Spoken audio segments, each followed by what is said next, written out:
everybody. Another week of technology. And we're back with my old friend Keith Teare, the publisher, to put it pompously, if that was the week, an excellent newsletter.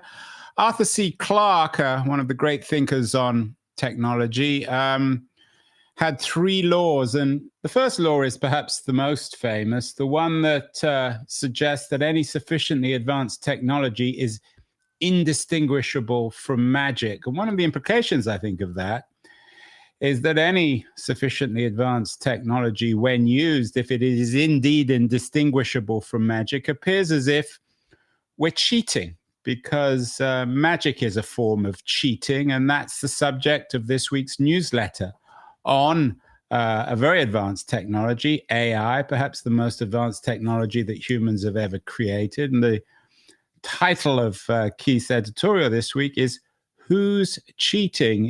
This is related, Keith, to Arthur C. Clarke's famous law, isn't it? I like the association. Yeah, it's not my, I didn't pick it. I wish I had. But yeah, this is about actually a Columbia University student who was expelled recently because he was deemed to have used AI on his projects for about 80% of the work. And that was deemed to have crossed a line, and he was expelled. And this guy, James D. Walsh, well, it was from a New York piece, a New York Magazine piece.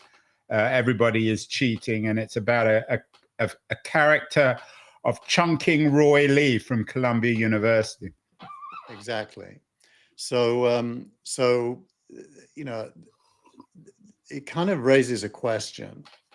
It's almost as if, when the first car was invented, somebody riding it would be accused of cheating because they're not using a horse and cart, and therefore they could get faster than the horse, from A to B. Cheating defined as using new technology is really the crux of it. And of course, it does look like cheating from the point of view of the past. But from the point of view of the future, it probably looks like early adoption. And the fact that this kid was expelled really shines a light on, in this case, academia, although I think the same could be said for almost any profession, where the idea of using these tools to do better is not okay. Yeah, and of course, you and I were talking before we went live about the increasingly obscene cost of college. I think sending a kid to a private university these days in the United States for 4 years is going to cost you almost $400,000. There is a connection between the crisis, an intimate connection between the crisis of the university and these new tools, which are increasingly making going to college, if not redundant, certainly forcing colleges to actually rethink what the whole purpose of going to college is. Exactly. You couldn't have said this before, but I think universities are a little bit like music publishers or book publishers, in that their business model is to capture the talent. So they hire you as a professor, and they give you a guaranteed job. And then they lure students to pay to get access to the talent, an increasing amount of money. And obviously the bulk of that money goes to the university authorities. Some of it goes to the talent, and parents are left paying huge sums of money for this access. So it's a business model that can only be sustained if talent is in short supply. And with AI, talent's going to become both free and ubiquitous. Well, the question, Keith, of course, that everyone's asking is, okay, we got AI. We know that it enables us, as you say, we're no longer walking, we're running, we're on a car, we're in a train. So what should college do in an age of AI? I mean, the internet's already made a lot of the traditional college redundant anyway. I mean, Google, you could essentially go to university just by using Google in terms of libraries and access to information. What with AI, maybe not quite AGI, but certainly sophisticated AI, what's missing? What can college do to help people prepare for the world and be more valuable, both to society and to themselves? The way I think of it, the very best future students will be not only intelligent, but the best at using the available tools. And so there'll still be a distinction between performance levels. And that will not be something you could cheat on. That, as we all know, you can lazily use AI by giving it the question and copying and pasting its answer. That almost certainly will be a poorer answer than somebody who understands how to use reasoning models, how to go back and forth with the AI and not accept its first answer, that will question facts that are questionable or wrong. That student's going to do a lot better. And because doing that requires knowing the content, you can't know AI is wrong unless you know. The better students will use AI and still be better. And so what colleges should actually do is become the biggest advocates of AI, to take away from teachers the mundane elements of their job and to train the teachers in this new world of new tools to distinguish between good and bad outcomes. And I think that's going to happen anyway, right? It's inevitable. The only question is it already happening? And the evidence from Columbia is no, there's going to be a resistance period of trying to slow this down. And during that resistance period, Sequoia Capital had an offsite this week, and one of their 3 areas of opportunity was education. And that's always been one of the 3. I'm sure the second is medical, and the third is I don't know, government, military, right? I mean, that's been the case ever since I've been going to these events over the last 30 years. Right, but it's now true. I mean, and I think what it points to is the first AI university is probably less than 2 years away. Yeah, I'm not sure if AI university is a contradiction in terms. I'm just not sure if there's any point in universities in our AI age, or certainly in the broad concept of a university, of going away to school and paying hundreds of thousands of dollars to become an adult. It's increasingly unconvincing. Yeah. And you have 2 kinds of hysteria. You have the reactionary hysteria amongst the educated elite about the decline of civilization. And then, of course, you have the hysteria amongst the bureaucracy and the academic elite about undermining their business model and way of life. But Andrew, what do you think?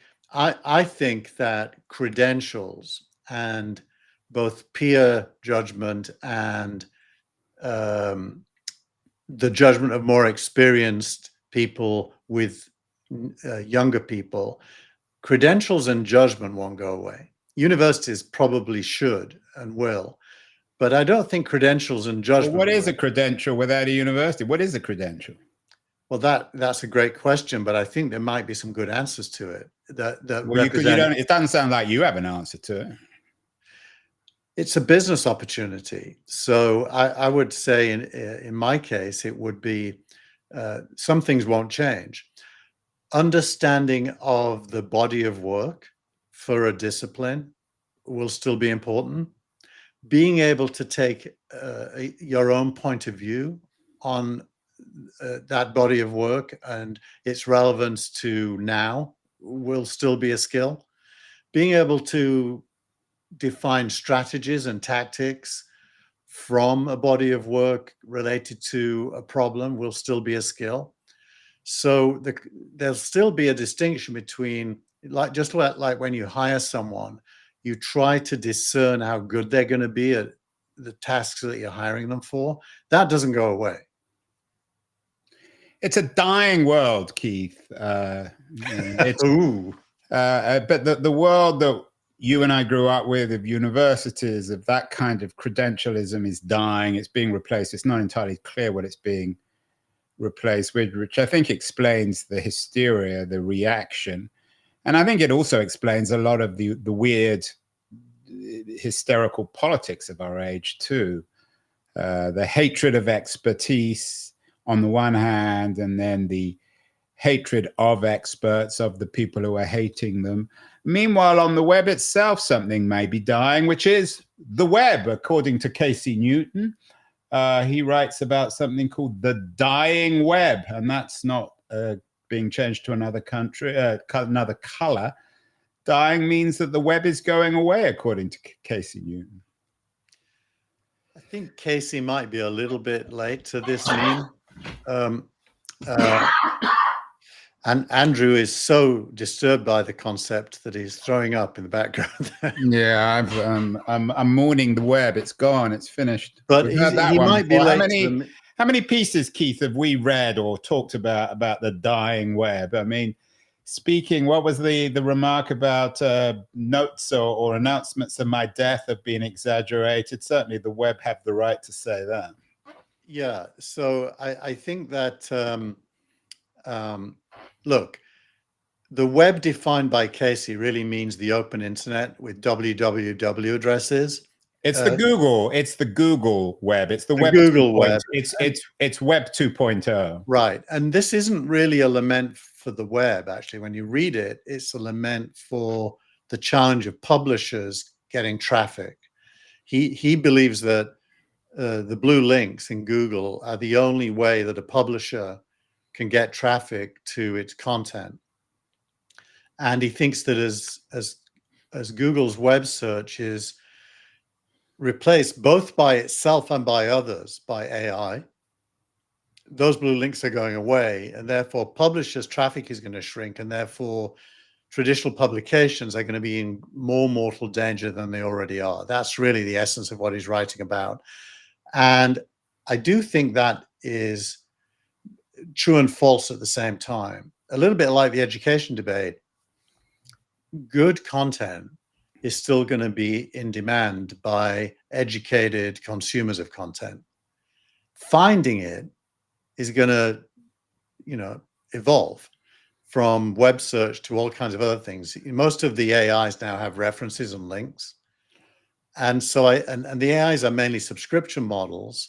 So it isn't yet, at least, an advertising medium, although OpenAI is talking about bringing advertising to AI. I think that would be a terrible development. So I think we're moving from an advertising-based blue links search web to an AI-based references and links subscription internet, where the body of knowledge is available, quite a lot of it for free, and then some of it if you pay a subscription. And you will still discover things.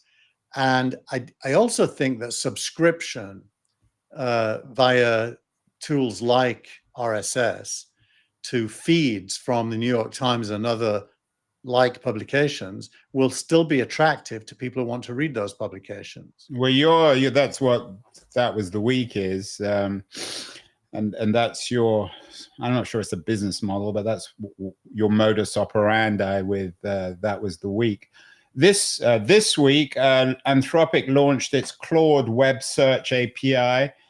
You've been talking about these sorts of initiatives for a while now. With these web search APIs of AI companies like Anthropic, does that make traditional search redundant? I think it depends on the use case. Like, I would still use Google if I'm looking for the phone number of a local restaurant. I wouldn't use Google if I'm looking for the recent thinking about voice-driven AI in the context of education.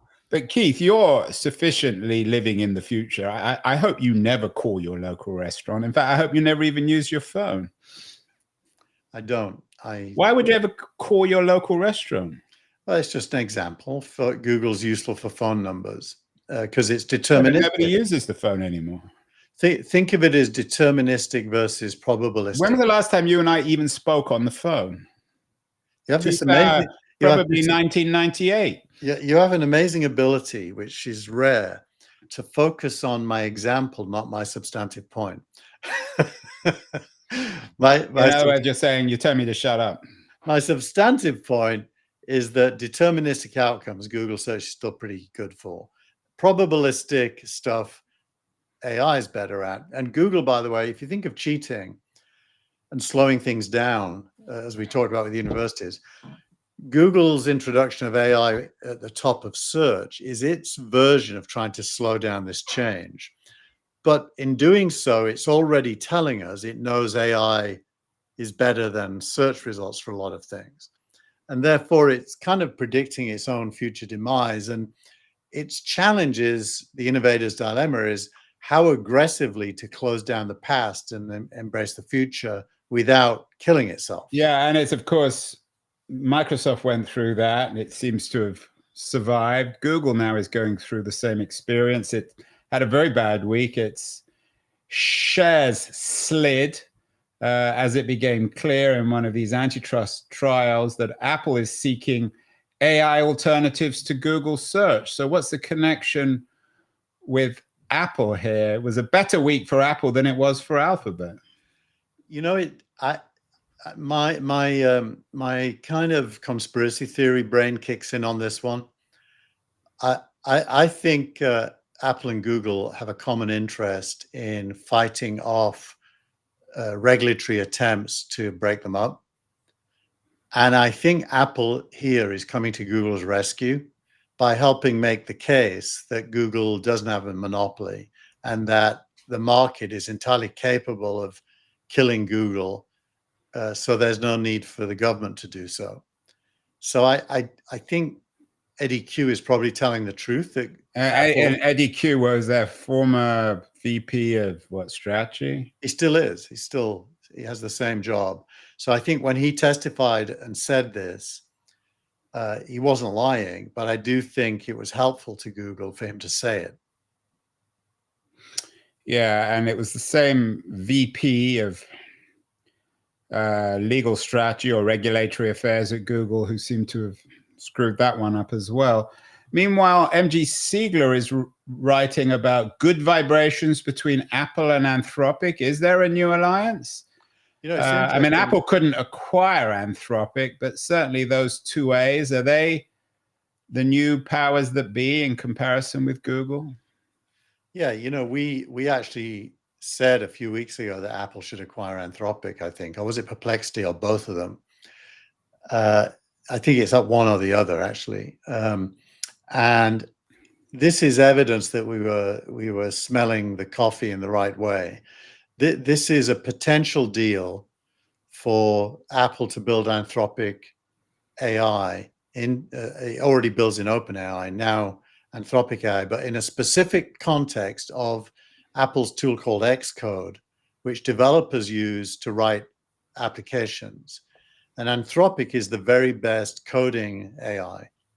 And so it would represent quite a big upgrade for Xcode to have Anthropic built in. When I write Apple apps, I use Anthropic inside Cursor, and Xcode is not possible to use, but I can use it to look at what Anthropic did. This would take things a step further where I could use Xcode directly. So it's mainly a developer-facing story, but it's also an admission by Apple that automated code writing is the future. Yeah, and another of the pieces you linked to this week is with Apple's eyeing its move to AI search, they're ending the Google era. And we've been talking about the end of the Google era for a while, but it's clearly coming. It doesn't mean the end of Google, just as the end of desktop publishing and the internet didn't mean the end of Microsoft. But Google is having to radically reinvent itself too. Everyone's moving so fast, Keith, there, aren't they? It is. It's probably I don't think there's ever been, that I remember, something that changed so rapidly. Even the internet was kind of like the same thing for 10 years, just evolving. Even the move from Web 1 to Web 2 and the slightly abortive move to Web 3 was a continuum, not dramatic. This is dramatic. We're moving rapidly to multiple AI agents talking to each other to accomplish tasks now. As the next and meanwhile, as we noted earlier, the universities and other institutions are standing still, falling further and further behind. Meanwhile, the big story that I think you perhaps underplayed because you have a particular affection for OpenAI is the story about, and this is how MG Siegler put it, OpenAI attempting to have their for-profit cake and eat it too. In other words, Sam Altman came out and said OpenAI wouldn't be shifting to becoming a for-profit company. It would be still a non-profit, but nonetheless, it will take that $30 billion investment that it got from SoftBank a few months ago. Do you see this as a big story? Is this in any way undermined your confidence in OpenAI? If it doesn't, then I don't know what will. You know, I think firstly, let's just explain what happened. What this represents is OpenAI conceding defeat in the attempt to wholly transform to a for-profit corporation due to the complications of valuing various stakeholders' stakes in such a change and the legal challenge from Elon Musk. Right. So a huge victory for Musk, huge loss for Altman. Yeah. So what they've now done... And just sorry to jump in here, let's just remind ourselves that OpenAI was co-founded by Musk and Altman, and then Musk went off in his Muskian way and a half, and now has spent the last few years trying to undermine both OpenAI and Altman. Yeah, and Musk paid for OpenAI initially. He wasn't just a co-founder. Yeah, I don't think it's the money, but... Yeah. But anyways, so what they've now done, and the details super important here, is they've removed the cap on the for-profit side's value. So the people like Microsoft who own shares in the for-profit side were capped. They're now no longer capped. So governance-wise, they've retained the authority of the not-for-profit, governance-wise, but not value-wise.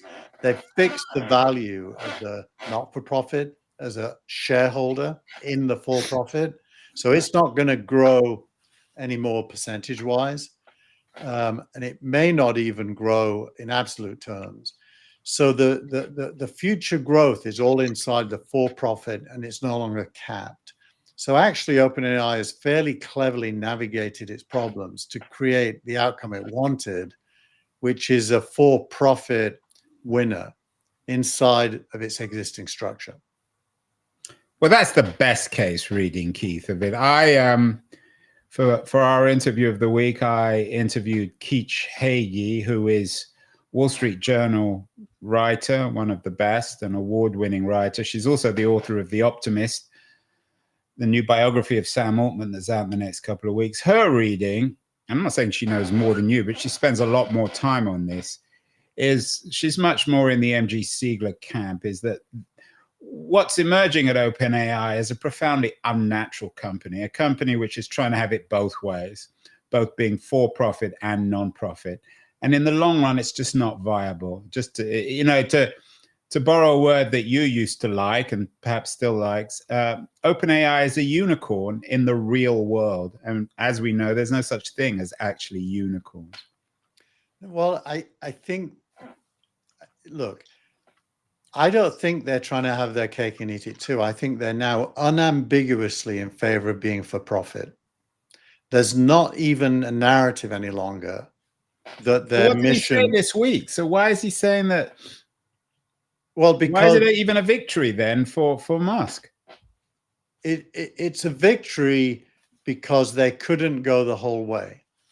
They had to go halfway to accept the continued existence of the not-for-profit and its governance role, but they've capped its economic upside. So they're drawing a line starting today on where the value growth sits, and it's inside the for-profit, which they are unambiguously in favor of.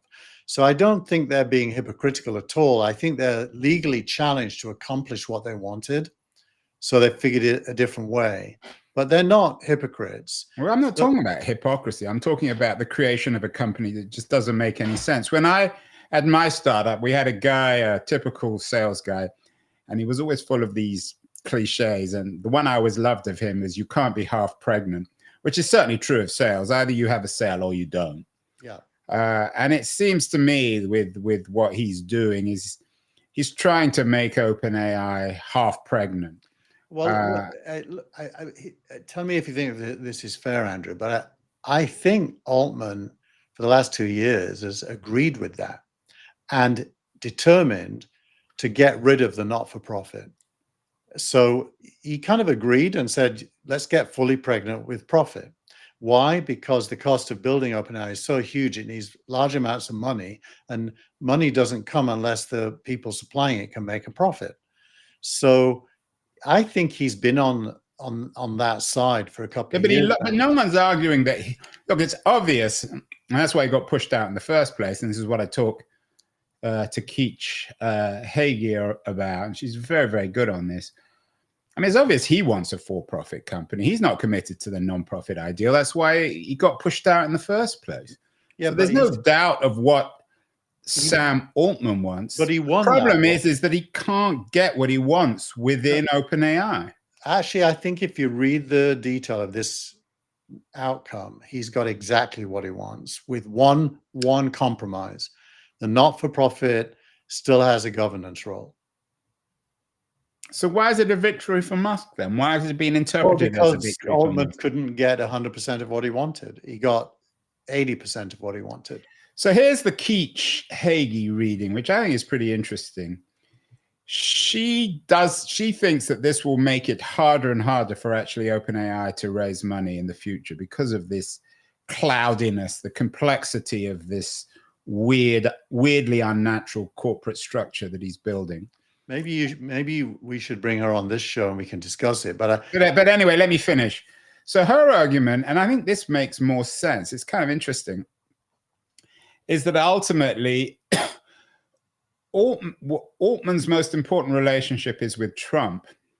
And she thinks that eventually, if OpenAI, I'm going to cough again, excuse me, if OpenAI can't raise traditional venture money because investors are not comfortable with this weird structure, then it will result in the US somehow supporting OpenAI. Because her argument, and this makes complete sense, is that certainly a Trump administration, given the threat from China, cannot afford to have a failed OpenAI. So what we're sort of creeping into is a new age of national capitalism. No, I think she's probably guilty of having some shibboleths that she's clinging to. What's a shibboleth? What does that mean? Sounds like some Yiddish thing. It's a fixed belief that governs all your other beliefs, and I think she's got that. Look, firstly, I think the outcome of this is that OpenAI will be more capable of raising capital than ever before because they just uncapped the upside. So the idea that they won't be able to raise capital, I think, is wrong. Secondly, I think Altman has understood something that others are coming around to, which is all the money in AI is going to be in the application layer. And OpenAI, that is to say, the layer we all use, and OpenAI is far ahead of anybody. It now has more than 1 billion active users using it at the application layer. And of course, this week, Altman just hired a CEO of applications, a woman who had previously been the Instacart CEO. So, yeah, well, there you go. And that, by the way, that's a CEO of Instacart, a public company that's doing super well, choosing a career path to run applications at OpenAI. And OpenAI historically has been thought of as an infrastructure company. I've always said on this show that the stack in between the application layer and the infrastructure is going away, and that the winner will own the whole stack at the application level. And we've been saying that for a year here. And this hire says that OpenAI believes that as well. And it's huge. It's a massive signal to the industry what's happening. And Google should be threatened by that. Microsoft should be threatened by that. At the Sequoia Open Day this week, they argued that software is going away. Software defined as middleware and things that the AI is going to own software, not just infrastructure. So it's a massive, massive bet on trillions of dollars of value. Yeah, and this woman is called Fiji Simo. She looks like a ghost from the photo. I'm not sure if she clearly isn't one. We shall see. So the stakes are enormously high. And also one of the other pieces of this, which is interesting, is it's cooling the relationship between OpenAI and Microsoft and between Nadella and Altman. You're still very bullish on Altman. I have a feeling that he's a brilliant salesman, but this may be one sales pitch too far, that this will be a bridge that he will fail on, but we will see. Finally, when you say the future is in applications, what will that mean for OpenAI? What will they be selling, Keith? I think the right answer to that is everything. Well, that's not an answer. That's just an avoidance of the question. Well, think of an application as something serving a human goal. And human goals up until now have been mainly served by these form-filling web services. Think of Figma, for example, for design, which made some announcements this week, or Adobe. And it is very, very unlikely that custom software for specific use cases is going to be needed in the future. You're going to be able to do everything you want through a single interface that will branch off into functionality depending on what your goals are. And the computer, if you will, like in Star Trek, can do everything. And obviously on Star Trek, that computer is envisaged as some kind of an AI, but it can do everything, even make food. So you mean you can call it for as a restaurant, because you're in the business of calling. You're the last man using a telephone. Call your local restaurant. You mean you can call OpenAI to get takeaway? You'll be able to call your robot to make it for you if you want. Yeah. But I have to admit, I'm not convinced. You and I have argued on this one now for months, if not years, about OpenAI. We will see who is right on got this wind one. in their sails, though? What? Which one of us has wind in the sails? I mean, is it failing or is it succeeding? Well, that's the question. I mean, you should read, you should watch my show with Keith Hagee, whose job it is at the Wall Street Journal. She's a very credible reporter, has been to watch OpenAI. I don't think she's against OpenAI. No, but she has shibboleths. That's the problem. You've got shibboleths about whatever that stupid word means about, Star Trek. It's just, and you say, well, I asked you what application layer is. You said it's everything, and it's nothing. Well, the word application means applied to something for humans. That's what application means. It means you have a task. AI is going to be able to do pretty much any task, and it's happening quickly. Right. Leaving aside that, and that's a sort of an abstract notion. What becomes of the community within AI that's committed to nonprofit? There's still a significant amount of people there. Well, who are opposed to Altman's vision of the company. What becomes of them? There was a lot of announcements this week in that field. Meta had its development. You're avoiding my question. No, I'm going to answer it. I'm telling you, that community is alive and kicking. They were all at the Meta conference this week, which has an open source llama model that is quite good. Alibaba in China has the Qwen model, which is the equivalent, which is also very good. And OpenAI, by the way, in a testimony to the Senate this week, confirmed that it will be releasing what it believes is the best open source model later this summer. So free open source models are not going away. Just like in the computing era, Ubuntu and Linux didn't go away. Yeah, but they're not designed for non-profit. Certainly not for Meta or for OpenAI. They're free, so there's no profit in them. Yeah, but they're designed for these companies to promote the interests of the companies, which are for profit. I mean, Mark Zuckerberg has never given away anything in his life to anybody. No, you're wrong, Andrew. They're released under an open license with weights, so that anyone capable of doing it can take them and build their own stuff using them. They're totally open and no money flows. And so there is a huge not-for-profit part of this. Let's just be clear. OpenAI does not want to be, and has declared itself to not be a not-for-profit. It's a for-profit, but it has some non-profit governance. So there's no ambiguity here. It's a capitalist enterprise, but there's a huge not-for-profit open source part of AI as well, meaning everyone in the world can build their own applications if they want. Well, we will see. This is a subject that's not going away. I think it's the first real unicorn, but in my own version of what a unicorn is or isn't.